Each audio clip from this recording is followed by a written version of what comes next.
आदरणीय सात संगत जी, प्यार से कहना धन जी। सात संगत जी, दास आप सबके सामने एक साखी रखने जा रहा, आशा है प्रवान करें। साखी का शीर्षक है विचारों की दिशा। इस भरे संसार में कोई भी व्यक्ति अपने जीवन से पूर्ण रूप से संतुष्ट दिखाई नहीं देता है। पत्नी है तो बच्चे नहीं, बच्चे हैं तो धन नहीं, और धन है तो स्वास्थ्य नहीं। अभिप्राय यह है कि प्रत्येक व्यक्ति किसी न किसी अभाव के अभ्यास को स्वयं पर लादे हुए नजर आता है।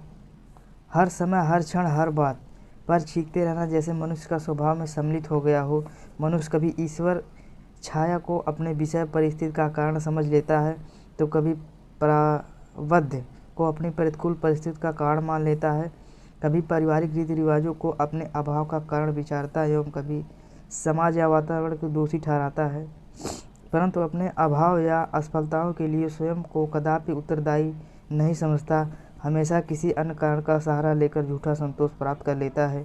ईश्वर को कारण मान लेता है और वह निश्चित हो जाता है, क्योंकि इस स्थिति में वह कुछ नहीं कर सकता। अपने अतीत के कर्मों या संस्कारों के कारण मान लेता है तो वह भी निश्चित हो जाता है, क्योंकि इस स्थिति में वह जो भी कुछ नहीं कर सकता। इस संदर्भ में फ्रायड का कथन है, मनुष्य जो भी है वह अपने बचपन से पहले 7 साल के कारण ही है। फ्रायड को मानने वाले यह सोचकर स्वयं को झूठी सांत्वना दे लेते हैं कि बचपन के पहले 7 साल वापस नहीं लिए जा सकते या दोबारा बच्चे नहीं हो सकते। अर्थात मनुष्य कल्पित अन्वेषण के साथ तालमेल स्थापित कर लेता है और ऐसे आभास कर लेता है कि सब ठीक है। मनुष्य की यही विचारधारा उसे विवशता बल्कि पंगुता के कगार पर खड़ा कर देती है, उसके जीवन में पूर्ण विराम लगा देती है, या यूँ कहिए उसके जीवन को निष्क्रिय एवं निरर्थक कर देती है। अतः जीवन के सक्रिय बनाने के लिए आवश्यक है मनुष्य प्रबंध को अपना काम करने दे, समाज को अपना रोल अदा करने दे, बचपन को अपना पार्ट निभाने दे, और इन सब के होते हुए अपने अभाव को असफलताओं के लिए स्वयं को उत्तरदायित्व समझते।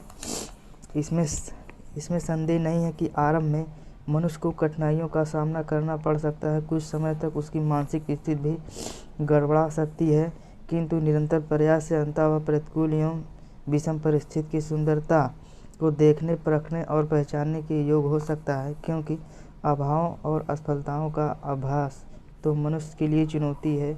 यह आभास तो मनुष्य को जागृत करता है। वास्तव में प्रतिकूल परिस्थितियों ही मनुष्य का उत्प्रेरित करती हैं, उसे आत्मज्ञान की प्रेरणा देती है और वह आत्म साक्षात्कार के सुमार्ग पर चल निकलता है। उसकी विचारधारा परिवर्तित होने लगती है। उदारता, यदि वह स्वास्थ्य और उसके जीवन में धन का अभाव है तो भी वह संतुष्ट होता है। वह 2-4 लाख रुपए के होते हुए रोगी होकर जीने की अपेक्षा स्वस्थ जीवन का प्राथमिकता देता है। यदि वह धनाढ़ और निसंतान है तो वह भी प्रबंध के दोष नहीं देता।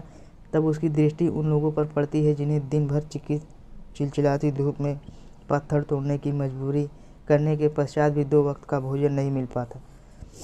यदि उसे अयोग्य से चिड़चिड़े स्वभाव वाली पत्नी भी मिले तो वह भी यह सोचकर स्वयं को भाग्यशाली विचारता है कि बुरी पत्नी कम से कम तो मोह में तो नहीं फंसाती। वह निरंतर उसे प्रभु की याद तो दिलाती है। उस समय उसकी तुलसीदास जी के जीवन की घटना याद आती है, जब वे पागल भांति अपनी पत्नी के पीछे भाग रहे थे और पत्नी के कड़वे कटीले वाक्य से उन्होंने मन, बुद्धि एवं एकदम बदल दिया था, और इसी से वह तुलसीदास का महाकवि तुलसीदास हो पाए।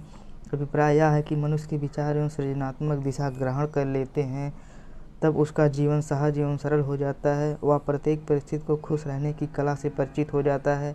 प्रबंध या भाग्य जैसे निरर्थक शब्द उसके जीवन के पारंपरिक शब्द कोश से स्वतः ही समाप्त हो जाते हैं। वह जीवन में उपलब्ध सुविधाएं से आनंदित होते हुए अधिक सुविधा के लिए खोज के मार्ग पर चल पड़ता है और कर्म के उपयोगी वातावरण के प्रविष्ट होकर सुखी जीवन व्यतीत करने लगता है।